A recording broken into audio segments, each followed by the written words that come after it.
Yes, thank you for having me on. I am author D.E. Dietz. I joke that I'm kind of a hodgepodge author. Mostly I'm known for my dark historical romance. It's got some Peaky Blinders vibes, the Afton Adder series. But I also have Fragments of Asgard, which is modern day Viking lore. And then I have my random little children's books because they just bring positivity and they helped me get started in writing and also bring a lot of positivity while I was a nurse at COVID land. That lovely time that we all remember. Anything that gave us positivity at that point, right? Like, where is their light? Yeah, I love it. I love it. One, I don't know about you, but the Crescent City series or like any titles that have like small little hints of what's in the book, that is something that really resonates with me. And like you said, it's all about personal opinion. And so Yeah. I like covers with that, where it's kind of hinting to what's in there. And then when you read it, you're like, ah, I recognize that and that and that, but then it could be this or this. And so it's kind of fun to attach all those pieces together, kind of. That's That's interesting because really I am very much like I pick a book for its cover. Like if I don't if I'm just strolling through a bookstore and I didn't really have an intention in mind, like I very much like I pick my wine the same way, like does it have a cool label? But that's an interesting tidbit because I don't think that while I chose it because of the book, did I really reflect on the cover after I read it? Did I say, "Oh, here there"? I don't know that I do because I think that I my imagination just went off and running then. So like throughout the book, I created this and I almost don't want to see like I don't know. Like I think I just like don't want to ruin it, right? Like cuz I've seen Hmm. some things where it's like oh, like that's the character you chose. Like no, that's not that's right. not my main character. What do you mean? Hmm. That's not in my head. Like, no, I get that. It's I love too when some of the readers will come back and be like, "Oh, I pictured Everett this way," or "I pictured Kenneth this way," and I love to see other people's interpretations of what they saw in their mind too. I find that super fascinating because I do put my art after like because it's POV chapters. So if it's like Kenneth's chapter at the end of the chapter in the beginning, it'll have his picture. And so to hear what they envisioned, or it looked like this actor or something, I don't know. I find that so fascinating, especially if it's really different, because it's cool to see how everyone else interprets certain things. It definitely is. I that is a it is a fun discussion to like when people do all their like actor picks for a popular series or whatever, and you're like, oh no, what? That's so wrong, you know? You're like, what are you smoking? No, no. Not that one. Why? It's like it's really important. I mean, is it really important? Yes and no. I this is a little bit on an off tangent, but I just saw something about Daniel Radcliffe and the new Harry Potter series. And he was like, leave these kids alone. Like, let them just get to it. I don't want to be this creepy phantom over their back forever. They're the character now. It's a different representation of the character. And like theater and performing and since all eternity, you know, when movies get remade, like the Spider-Man Marvel Yep. multiverse, you know, it's like you have Tobey Maguire and then that weirdo in the middle. What was his name? Whatever. Andrew Oh, I don't Garfield. know. Yeah, There I you go. think.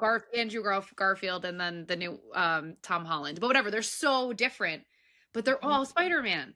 So, you know, it is fun. It's fun and it's interesting like how everyone's mind sees it. I can imagine it's even weirder for you though because you this is your character. You I was created gonna it. So say, do like you have like a real life person that you envision playing your characters? If it went to Um, like live screen? I do actually. I do. I am absolutely obsessed with Baba, who's like the matriarch of the family, and I would love for Helena Bonham Carter to be Baba. I feel ooh. like she would bring all of it to everything. Like, oh my God, like she'd just be an amazing, crazy old lady. But she's not just like it's the sass. It's the sass and like the all-knowing kind of witchy Norse side of her that just like really packs a punch because she's such a pivotal character in all of the books. And then I love that readers were like, well, we want to hear her side of the story. And I'm like, no, no, you don't. You really don't. Because the way she's created, she goes through a lot of shit. Like, and they're like, it's fine, it's fine. I'm like, okay, you're gonna hate me, but okay. Because the way, I mean, granted, it's in my malformed mind. Like, if someone comes out like this, it's because they went through a heap of horrible things to become as tough and rough as she is, and all the wisdom. Yeah, and also putting in aspects of like back in the day, and like religion was such a huge thing, and also kind of a little bit like I use writing as a way to also deal with everything that's going around. Like, well, at least I can write what I wish would happen to these people. And granted, change their names so nothing, comes about of everything. But it's just at least some way to feel like you can do something. Sorry, that was a little bit of a tangent. No, Um, you're not We the love tangents.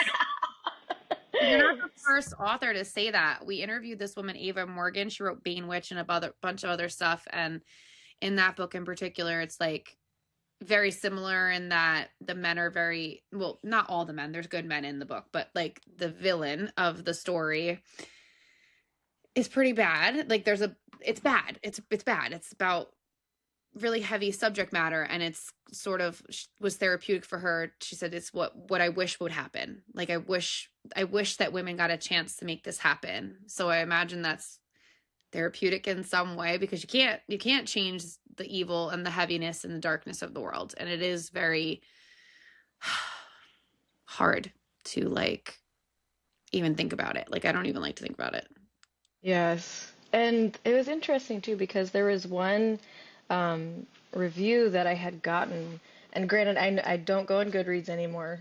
Whenever I feel the itch to go look and be curious, I tell my husband, and then he's like, "No, spray bottle, no." When I used to, there was for Fragments of Asgard, the modern day Viking one, I put a lot of my own stuff in there, and my therapist in Maryland actually helped me kind of bleed it out, but in like an appropriate way, so then I wouldn't come back like super, super depressed. But one of the reviews, it was like, there's so much, negative stuff in here, and I just can't imagine that, you know, a character would deal with all that in their life. And I felt like it was too much. And I'm like, well, I did. So I'm sorry that you didn't want to. And of course, it was a male, and bless them, because they don't know what we have to go through, how we put our keys Bless in him. between our fingers, like when They we go don't to get it. our car. They don't get it. Having one earbud in if you go for a run outside or at the gym, like they don't get it. And I'm like, I wish I didn't go through all that stuff. I'm sorry I like trauma dumped on you in the book. Poor Hmm. fella. Oh, I think he'll be okay. So traumatized by reading a Right. story. Your trauma through a fictional character, and he doesn't even know if it's true. It's funny because like there are moments in life where it is so crazy that you're like, if this was in a movie, you wouldn't even believe it was true. Like I think that sometimes, like there's some crazy characters in my life, and I'm like, this is almost like I couldn't even put that into words or screen and make it believable. Because like there's one person in my life in particular where I'm like, she's so horrible that like you would be like, no way, that's not a real person. I'm like, If you need me to write her in a book and kill her off, I can do it. all right, oh my That's god, that's that kind of sounds my like that's something. it is such a horrible hobby to talk about, but I love doing it. I feel like this just gave me inspiration because I've been saying like I want to write, but I don't know what to write about. Like, what if I got to write all of the like intrusive thoughts I don't allow myself to have against all the people I want to have them against? Like, this is my Yes. outlet. You just like Do genius. it. Do it. If you need help, let me know. I just helped. Um, she's actually one of my ARC readers, and then she was talking about how she wanted to write, and I'm like, do it. I will help you, whatever questions you have. And she's like, really? And I'm like, let's go. Like, everybody I has love a that. story to tell. And so if you do, I'm all for helping you out, whatever you, any questions, anything. And like her book actually just came out, Ash Spire, by Willa Cade. She's absolutely phenomenal. And I'm so like lucky and honored that I got to like see her go through her process. And then it was kind of cute because like when she would start feeling like that imposter syndrome and I would get like sistery on her and I'm like, no, don't feel that way. And she's like, you wanna know what's funny is remember when I gave you like that folder that's like, if you ever feel imposter syndrome, open this email in this folder and look at all these things. I'm like, oh, so that's what I'm doing to you. I get that now. But Imposter yes. syndrome's so evil. Mm-hmm. Mm. Yes, and as much as it sucks that it exists, I appreciate hearing from like other authors that are, people that we look up to, like Bryn Weaver and Navessa Allen and stuff, like hearing them go through it, and you're like, okay, so this is a real thing, and I'm not alone, and like they still get it, and they're, top dogs. And Scarlett St. Clair too, like she's been, vlogging about like her next book for Terror at the Gates too. And to see that really helps you have like a perspective and you don't feel so alone, especially as like a little indie author. You're like, I'm just a baby. I'm just a baby. I think it's like part of the human experience. No, like no matter what, whether you're starting a new job or something creative. Yes. It's also I'm doing this side creative pursuit right now. And I told like someone in my real, like one of my clients in my real job about it. And he didn't mean it in a bad way, but he was like, do you know the likelihood of that being successful is like almost nothing? And I was like, well, thank you very much for that encouraging. The But like, Lulu is the new for I us mean, too.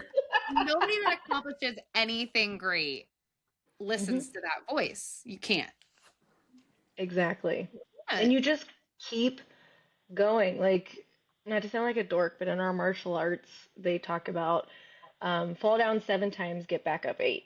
So it means you're gonna fuck up 7 times and you're gonna get your ass beat 7 times, but get back up the eighth time and you still go forward. And like it, I mean, to attest to that, not to sound like a moron, and I'm trying to do better with talking about myself, and that's not working. To not sound like a dork, um, You just said with my own Delulu, I found like my old boss, he's Colonel Foreman when I worked at Edwards Air Force Base. When I was going through like a horrible divorce and just it was really, really bad, and my first husband was just yeah, we won't touch that with a 10-foot pole.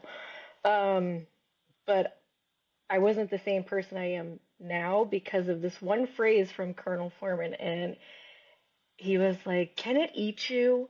I'm like, "What are you talking about?" He's like, "Can it eat you?" And I'm like, "I don't know, maybe I don't understand cannibalism." And he's like, "No, if it can't eat you, don't be scared." And I'm Mm, like, "Huh?" And he should have never told me that because now I'm just like, life's too short. Say the weird thing. Be positive. Be happy. If anything's negative, just be like, oh, not today. Sorry. Only positive feelings and good stuff. Sorry.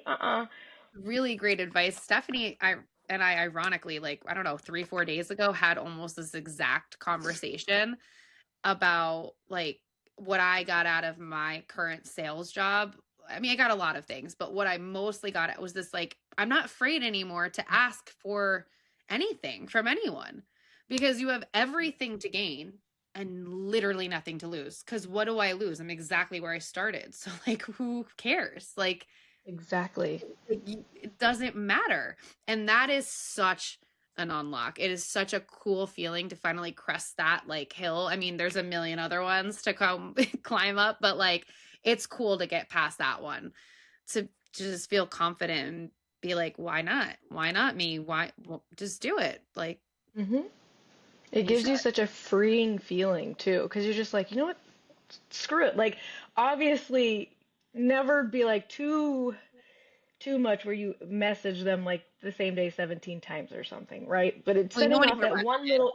Yeah, you don't want to be put on like what's that thing called? Not black book. A do not call list or like Yeah, a blacklist. You don't want to be or get like a blacklisted. restraining order.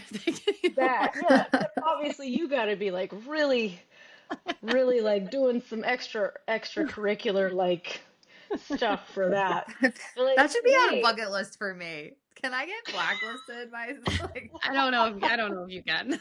I don't You can know. try though. That'd be an achievement. have you have you read Dungeon Crawler Carl? No, but I've been seeing it everywhere. So I am definitely like, okay, I feel like we're missing out on something here. The reason why I say that is because you said achievement, and in the book it's like new achievement because of the game, AI. And that is something my husband and I will just new achievement. You finished doing the dishes. Like we just joke about that. And yes, please, if you have time, especially listen to the audiobook. What It was it called just again? Dungeon Crawler Carl. And it has just taken over. You've probably seen it on social I media. have. Like Sam's all about it. PB Squammer, I think, and all them are on it now. And it's just so different and just out there and with everything crazy going on. And sometimes if you need like a different genre after reading like dark romance and stuff, this is a good palate cleanser because it's just out there and it's funny as Totally different hell. type of writing too, right? We were talking to a friend of Yes. ours who works for a publishing company. I think you might have missed this conversation, but what is it called? What's it called? This genre? It's called something with letters and an acronym. Oh, Was it? RPG lit. There you go. And I'm like, it's an acronym. I have a book podcast. Uh, but Be nice yeah. to yourself. Um, but she said it's like totally different, like the cadence and the style of writing, and said it's enjoyable. And I'm like, what Mhm. do you mean? So I have no frame of reference. So I'm interested to see what everyone's talking about. I don't get it. Like, what do you mean? It's like a One, game I'm a show huge or not a so game it show, it's like a video game.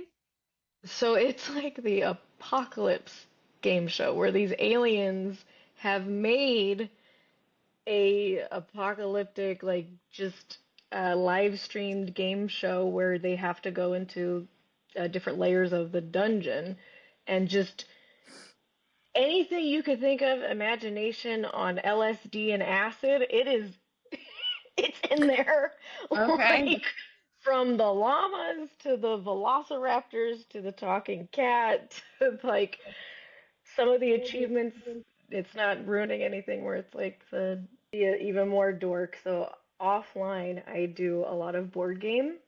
I am huge with something called BattleTech, and you have these little mech warriors, these figurines. It's kind of like Warhammer. Um, what else? Like some of the like tabletop board games where they're massive and you could play for hours. And Okay. basically, ours is you're big robots and you beat the out of each other. And like it's just ridiculous. So it's a RPG, you could play it that way.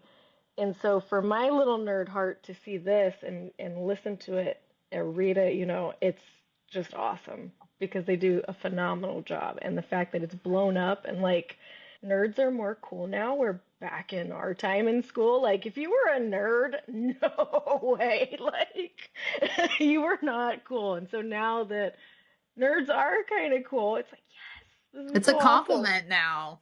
You're a Yes. nerd. Yeah, thanks. Super smart. Heck. One of the beautiful things to come out of the internet, nerds unite. It's pretty Mm, awesome. love that.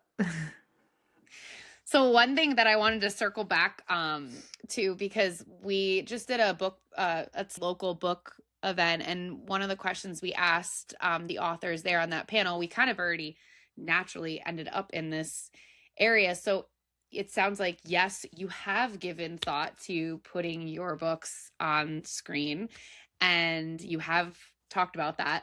So what about so obviously when you put it into a screenplay and the director and the producers and the actors and everyone gets their hands on it, a million people touch it and change it.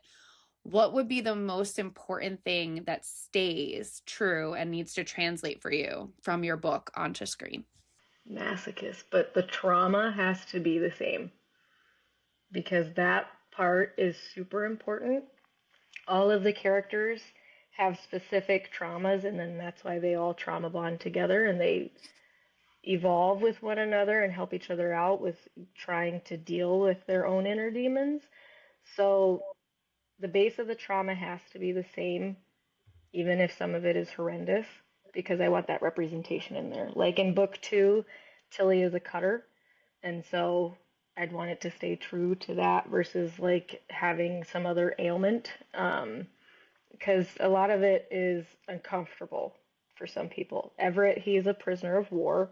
Sticking to the trauma and the emotions and making sure that that's brought forth is the biggest thing for me, and honoring that because that whole aspect wasn't just for me to bleed therapeutically, it's also for readers that are reading it or people watching it. They identify with it and feel seen and heard and can kind of like maybe feel a little bit more mended. Because that was one thing that really resonated with me. And some readers were like, they reached out and they were like, I actually, I was a cutter. And it was really nice to see, well, not nice, you know what I'm trying to say, like to see that in a book and have it represented and not something that's like, oh, the audacity that you would do that to yourself. Like instead it was talked about, discussed, and not just kind of glanced over where sometimes, it's hard to open up those conversations and to put in all that in there and the emotion that follows through with it. When That's you um like if there's something that you don't have like a direct connection to, right? Like I know people in my life who cut themselves. Um how do you pull out to be able to make them feel so seen, right? Like again, like I'm not sure what you personally have experienced, but if it happens to be something you didn't and you're pulling from multiple traumas to allow multiple people to be seen and understood, how do you get all the data? Hmm. No, that's a good question because um, unfortunately, with a lot of the first two book individuals, there's a lot of bleeding, so to say. But when it came to characters like Kenneth, like he is assaulted when he's younger, and I respectfully like talked to one of my friends who is very open about their stuff with people that they're close to. Like they don't just tell someone at Walmart like, "Hey, guess what happened to me when I was a kid?" No. yeah. But um I was able to respectfully have that discussion with them and I have them kind of look over stuff and then same thing with Hearts Restrained by Rope. Um there is like a Native American um Sioux tribe that is discussed with that. So I would consult my friend who they have ancestry within the Sioux tribe here in North Dakota. And so I would talk to them like, hey, what is a practice for this? Or what kind of stuff, like to make sure that it is represented accordingly and respectfully as well. That was a good question, Steph. Heck yeah. So you have Once an your interview, maybe I come up with a good one. no stop. Give yourself grace. Give yourself I love. know. I Don't was gonna talk say about it. before when you were like, what were you? You were like, I'm trying not. You didn't self-depreciate. I'm like, wrong crowd because we do it all the time. But I was gonna say when you were talking about the Goodreads thing, I was gonna tell you, Steph just sent me yesterday. Ironically, you keep bringing up stuff that we're literally actively talking about don't ever worry about negative comments, even though we're not even really relevant enough to get them yet. But she's like, don't even worry about negative comments because there's bad reviews of the Grand Canyon. It's like all these people writing like crack in the earth, not that impressive, big hole in the ground. Well, I So sent that to you what? because I just got my first bad review for Oh, real you did. estate. Who And was then that's it? why I sent it because I was like, even the Grand Canyon gets bad reviews. Okay, I'll live. It's like whatever. This Uh, this might sound bad, but oh my gosh, I gotta give credit to this person who did it. It was one of my good friends, and he was like, "I want you to do something for me," and I'm like, "What?" He's like, go to your Correct. favorite author, go look at their Goodreads, and just look at the 1-star reviews. And I was like, okay. So I did that, and it did help with perspective and stuff because then I'm sitting there like, what? Like, are Yeah. excuse me, what? And then of course it doesn't help because then I'm an empath and I'm getting pissed off with their Like bad for reviews. them. Yeah. I Yeah, mean, like I would be like, how dare you? let's roll up these sleeves. How dare you talk about Scarlet St. Clair like that? Don't you talk about Bryn Weaver that way. I will poke your eyeballs out with this chapstick, you little shit.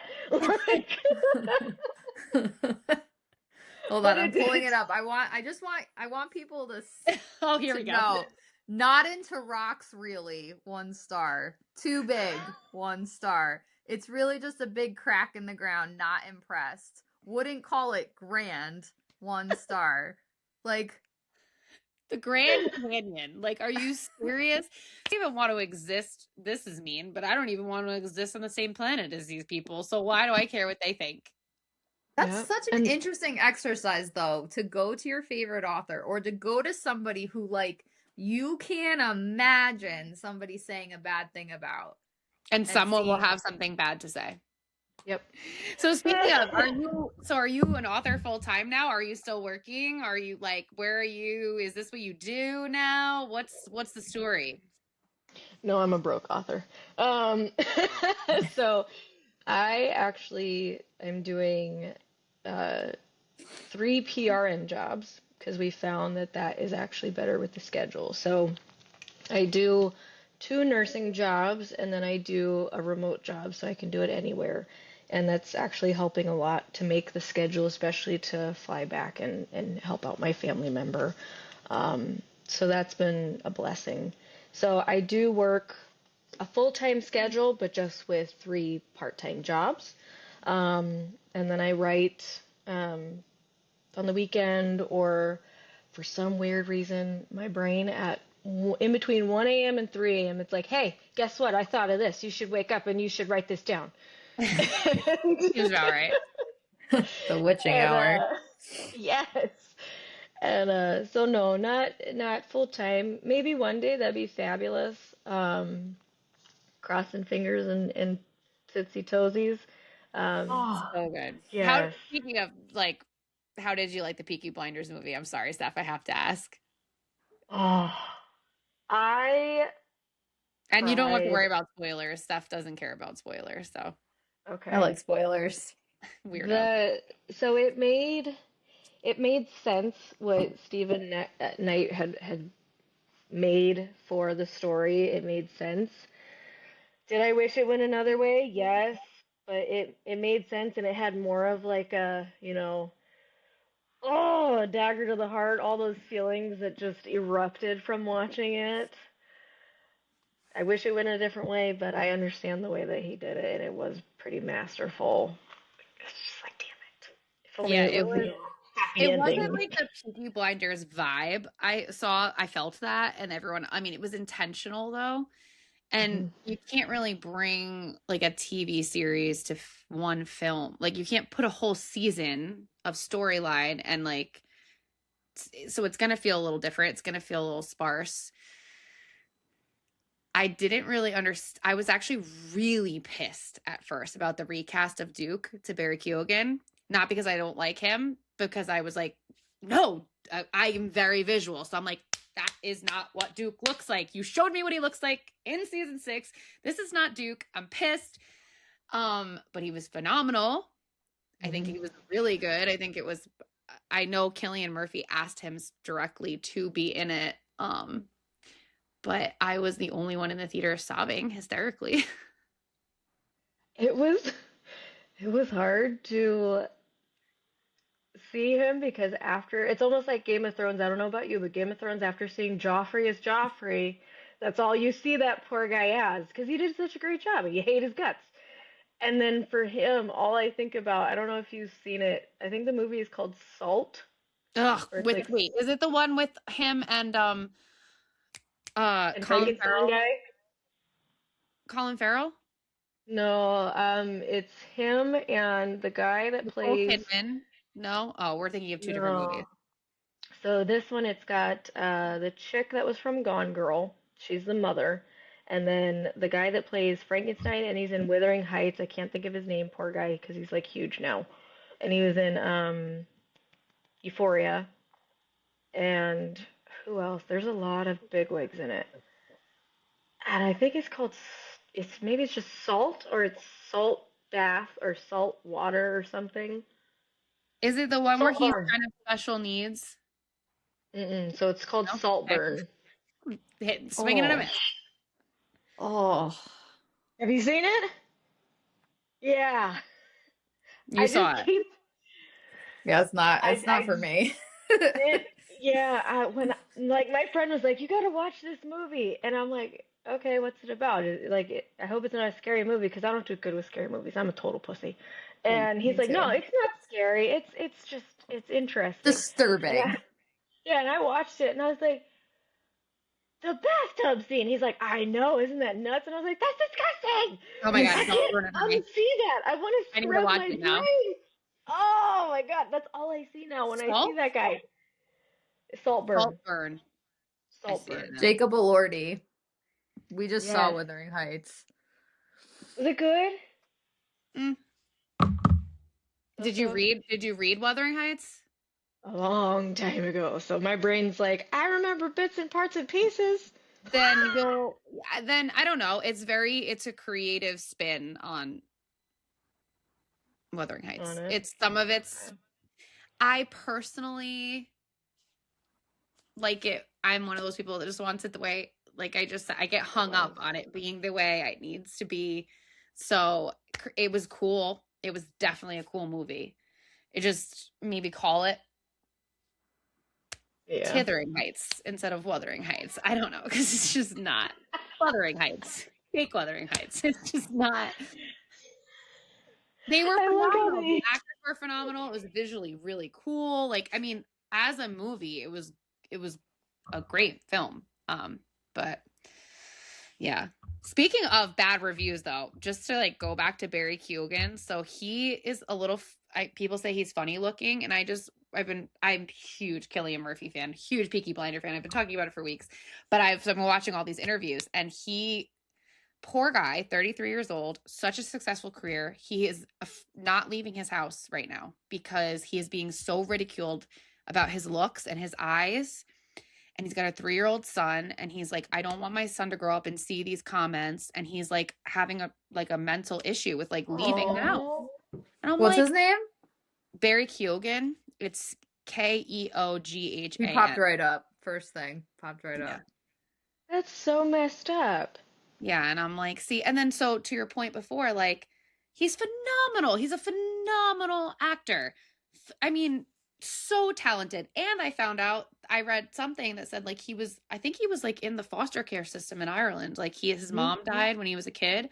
So amazing. And I'm like, this poor guy, the internet is doing this to him. Like, why? Why? Why? They're just jealous pricks. That's all it has to be. And you know what? I do strongly believe in karma, and I hope it comes back to bite him in the butt because from everything that I've seen, same thing with the interviews, he's so calm and quiet. And hopefully, since it seems like him and Killian are pretty close, and Killian's known for his RBF and like a whole like I don't want to be here type of thing. Hopefully he can give him some like Help with pointers that. or inspire him to be like, you know what, as hard as it is, like And so that to circle back all the way to the beginning and that you didn't give up and like people have said negative things and for you and anyone else, like thank you for not quitting and thank you for blessing the world with you because that would suck if you let them win. And I'm so happy you're here. well, thank you. Heck yeah. And that's like with everybody because we all go through like SHIT. Doesn't have to just be negative comments from readers, just negative comments from family or other people and stuff. And it's hard to kind of overcome that. And that's one thing that I really take pride in is kind of being, I know it can be annoying to some people, like little positive penny, but I take a lot of pride in that because I know what it feels like to not have people listen to you growing up and like I want people to feel loved and cared for and listened to. And so I don't know. I take a lot of pride in being little positive Penny. That sounds so goofy. No, it doesn't. That just warmed my heart. You're doing it from day one. Like, Yeah. I just remember you popping up like day one for us, and you are exactly that. You are a light, always Aw, full of love. Yeah, I don't know. Like, so grateful for you. thank you. Heck yeah. Thank you for your time. Thank you for being here. You're just beautiful and amazing. And then you'll be at Spellbound? I was just going to say that. I was going to say, are you going to be at Spellbound? We are going to be there. I think we're going to Yes. go to the next two, actually. Yes. So, yeah, we're in it for the long haul. So we'll Oh my see you God, yes. soon. I mean, not that soon, but soon enough. So really, really thank you so much. This has been wonderful. And this is not the last time we're going to talk, chat, hang out for sure. You. Yes, And I'm thank sorry if I you. come up and I hug you really hard, be like, I can't breathe. It's fine. As hard as you We had can. the color. You can have it. Heck yeah.